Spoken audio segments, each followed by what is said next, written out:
This is All India Radio. In the program Countrywide, now we bring you an exclusive interview with Sandeep M. Tamgadge, Additional Director General of Police, Law and Order, Nagaland, on security preparedness for the Assembly election. Interviewer is Pratim Sarma, AIR Correspondent. Thank you, sir, for giving us the time. So, how this election to be held on 27th of this month is different in terms of law and order situation on security measures, and what are the challenges you have faced this year in comparison to previous elections? Thank you, Manas. This election that we are conducting in Nagaland, the assembly elections, the day of poll is 27th Feb, and we are currently in the process of the election. You asked how is this different? This election, I'll tell you, is different from a lot of positions, lot of points. First, as compared to the earlier elections, there has been visible improvement in the law and order situation, visible improvement in the incidents pertaining to the militancy and the underground related movements.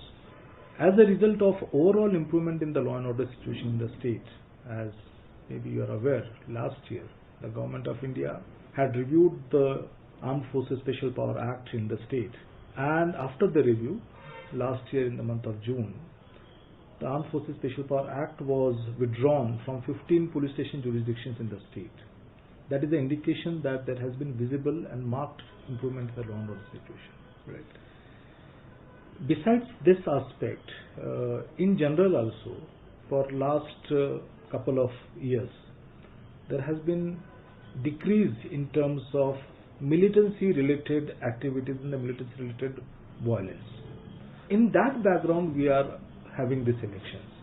There has always been apprehension that there would be presence of the militant cadres and that they may influence the process of the election. And for that, in order to prevent that, the state government and the police department had also taken up this issue with the office of the chairman ceasefire monitoring group.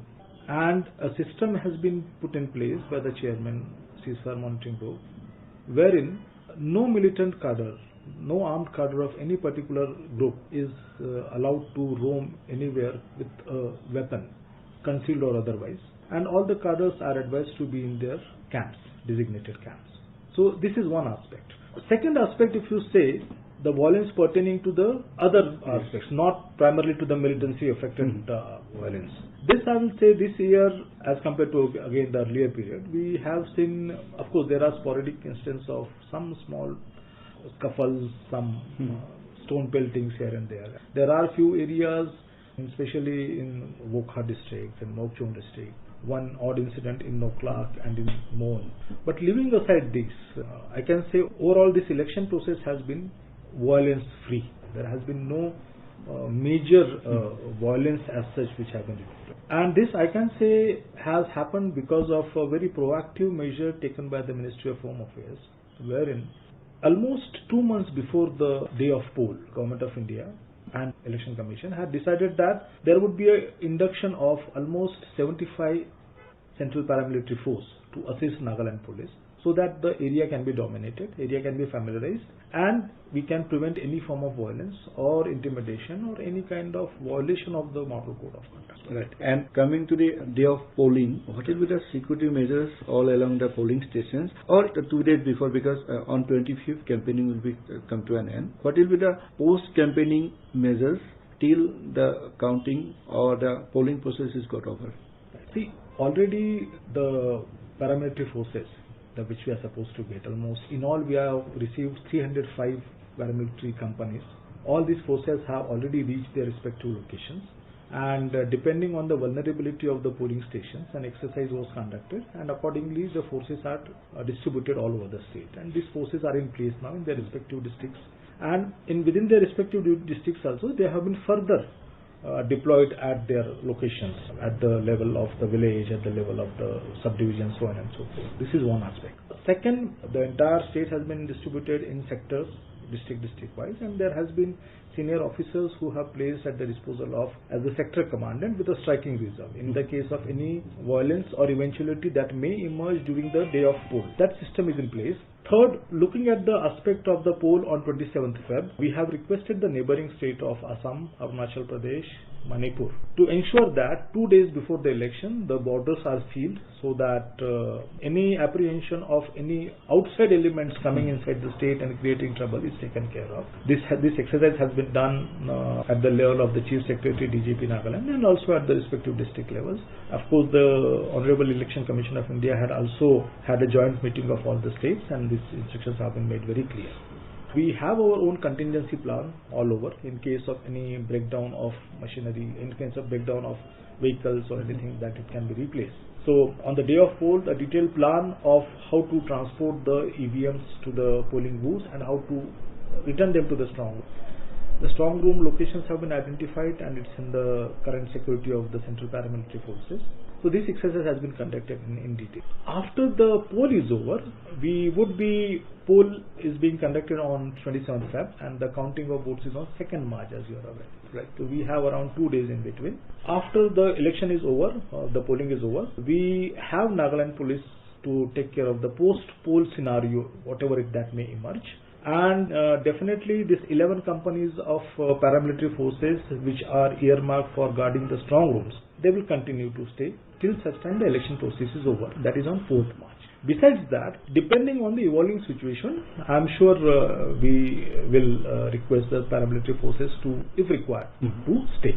Right. It would be very difficult to predict at this moment how the situation will be emerged, but I can fairly, in a very confident manner, I can tell you that whatever may be the situation, the Nagaland police, along with the paramilitary forces which are given at our disposal, should be able to control the city. And we can see the number of flying squad surveillance teams being deployed across the state. How they are functioning? The major focus of the Election Commission of India and the machinery also, the administrative and police machinery, is to see that the elections are conducted not only in a free and fair manner, but also it should be inducement-free elections, wherein the individual voter is able to cast his vote in a inducement-free manner. Right. And in order to achieve that objective, the whole machinery tried to see that there is no sense of intimidation or threat or allurement or inducement.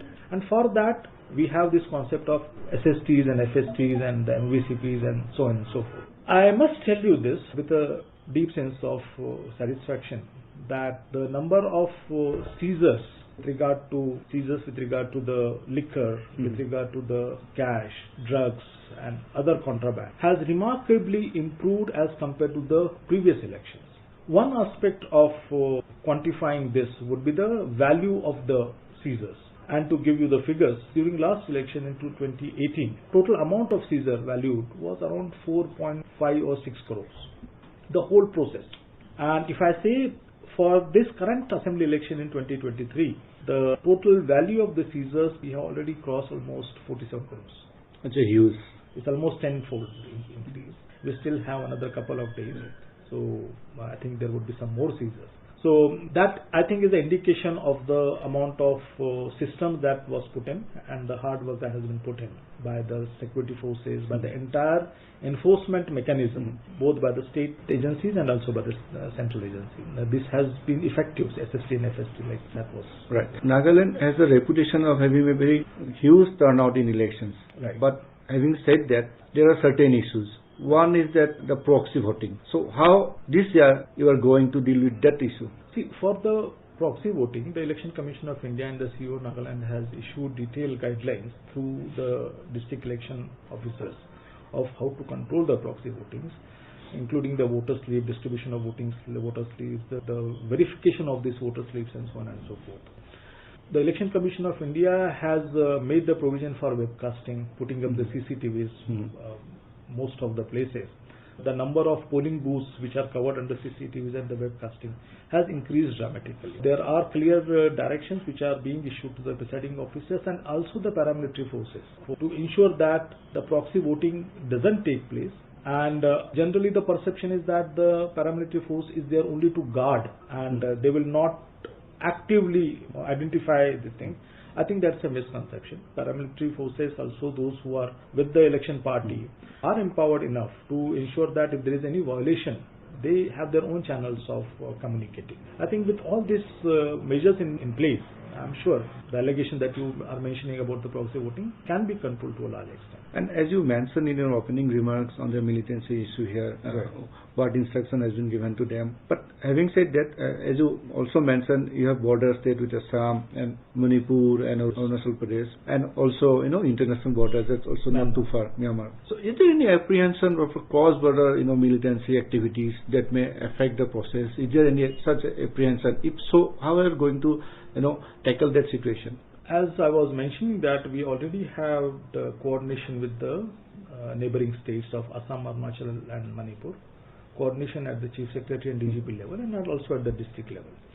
And we have requested the neighboring states to ensure that all those districts which are bordering Nagaland, the security is enhanced, increased. They also put in some measures to ensure that not only there is no flow of liquor or cash or other things, but also ensure that their own law and order machinery is taken care of, so that there is no spillover effect in the state of Nagaland. As far as international border is concerned, we have made requests to the Assam Rifles, which is the border guarding force along the Indo-Myanmar border, to ensure that their vigil is also increased and enhanced, especially during the election process is on. And though Assam Rifle doesn't participate in the election process, but it's their normal duty of bordering the international borders, and they have also assured us that they will do everything possible to see that there is no infiltration across the border in the state to disturb the election process in any manner.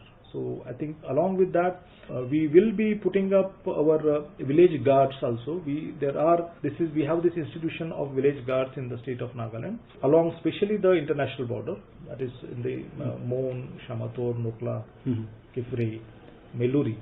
So we, along with the Assam Rifle as border guarding force, and as per the approval of the Election Commission of India, the village guards will also be used for providing the environmental security and also the ROP, the road opening parties. Right. So this makes major sign. How is the morale of your Nagaland police, your central forces? It's a quite isolated state, as you would be. Isolated in a manner, it's far off place. We have resource crunch and infrastructure problem is also there, being far off place. But despite that, we have tried to ensure that basic minimum facilities which are to be provided to the central paramilitary forces are provided despite our resources issues. The morale, I must say, is very high. They all are ready to perform the election process, complete the election process in the most professional manner that it can be done. Okay, and finally your message to the voters. There are over 13 lakh voters across Nagaland. What do you like to convey to them? My message would be election process is the most important and pious activity of a democratic nation. I feel that this should be taken up as the most important duty of the citizen, that we vote freely, independently, without any inducement, without falling prey to any short-term benefits, and come out in the large numbers on the day of poll and vote as per their own choice, as per their own conscience, looking at the candidates, and they should exercise this right of adult franchise in the most free and fair manner. And for security issues, Nagaland police will be here. We here. are always here to help them, support them. Any issues, if they feel any kind of problems, we all are here. All officers on the field, my entire Nagaland police, the SPs, the commandants, all senior officers, we have been working very hard for last few months. We have been interacting in order to create atmosphere to ensure that the elections are held in as peaceful manner as possible. Thank you again. Thank you. You were listening to an exclusive interview with Sandeep M. Tamgadge, Additional Director General of Police, Law and Order, Nagaland, on security preparedness for the Assembly election. Interviewer was Pratim Sarma, AIR Correspondent. This program was produced and presented by the News Services Division of All India Radio. You can listen to it on our mobile app News on AIR. This program is also available on our YouTube channel News on AIR Official. You may email your opinion about this program at airnsdtalks@gmail.com.